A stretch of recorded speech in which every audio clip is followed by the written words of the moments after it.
Salut à tous, j'espère que vous allez tous très bien. On se retrouve pour l'analyse d'avant-match d'OM Lens. Match à suivre mercredi à 21 h sur Téléfoot. On sortira le débrief dans la foulée du match comme d'habitude sur la chaîne. Au programme, focus sur la compo pour ce match en retard. On analysera la dynamique des deux équipes. On évoquera les joueurs à suivre de part et d'autre. Et on terminera sur mes pronostics pour ce OM Lens. Vous pouvez nous suivre sur Twitter et Insta, on y est actif. Les liens sont en description et en commentaire épinglé. N'hésitez pas à vous abonner en activant la petite cloche des notifs pour être au courant de chaque sortie de vidéo, à mettre un petit pouce bleu en fin de vidéo si elle vous a plu, à réagir dans les commentaires et à rejoindre le Discord pour parler de l'OM avec d'autres passionnés. N'oubliez pas de nous donner votre pronostic pour OM Lens, les bons pronostiqueurs seront mentionnés à la fin de la prochaine analyse d'avant-match, comme d'habitude. On commence directement avec un point sur la compo d'équipe, je vais vous proposer mon 11 pour ce match, j'attends votre 11 dans les commentaires bien sûr pour comparer. Je vais partir sur un 4-2-3-1 en me basant sur les joueurs dispo dans le 11, Mandanda au but s'il est apte physiquement, Nagatomo à gauche, Sakai à droite, Balerdi associé à Chaeta Tsar pour la charnière, un milieu Gay-Rongier, devant on aurait un trio Luis Enrique,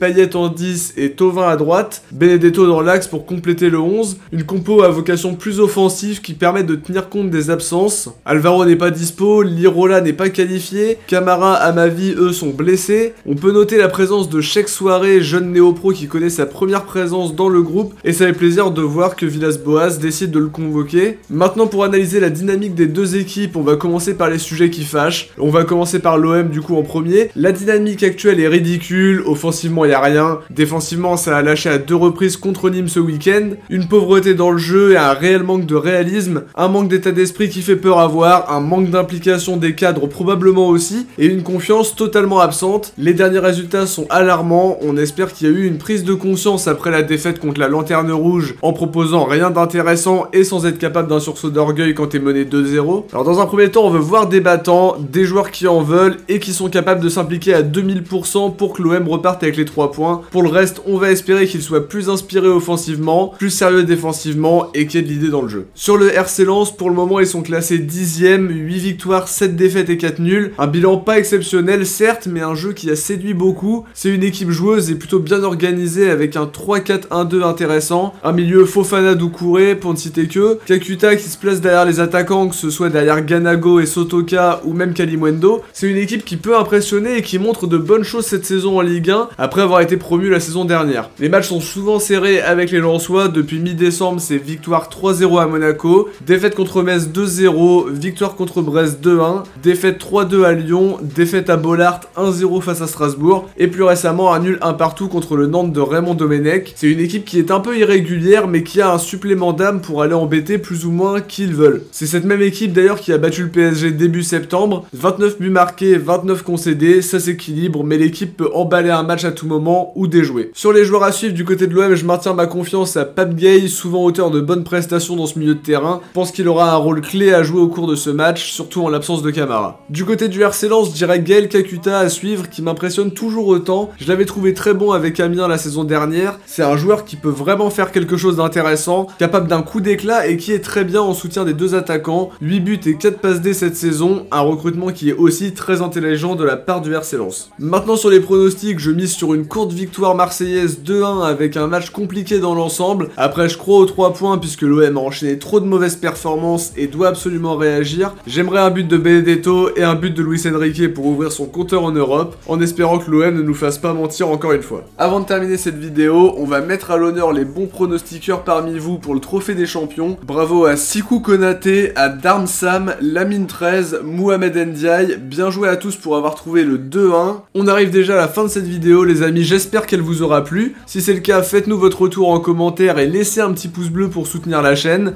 On se retrouve dès mercredi soir pour le débrief de ce OM Lens dans la foulée du match. Bon match à tous, ciao, portez-vous bien et surtout allez l'OM.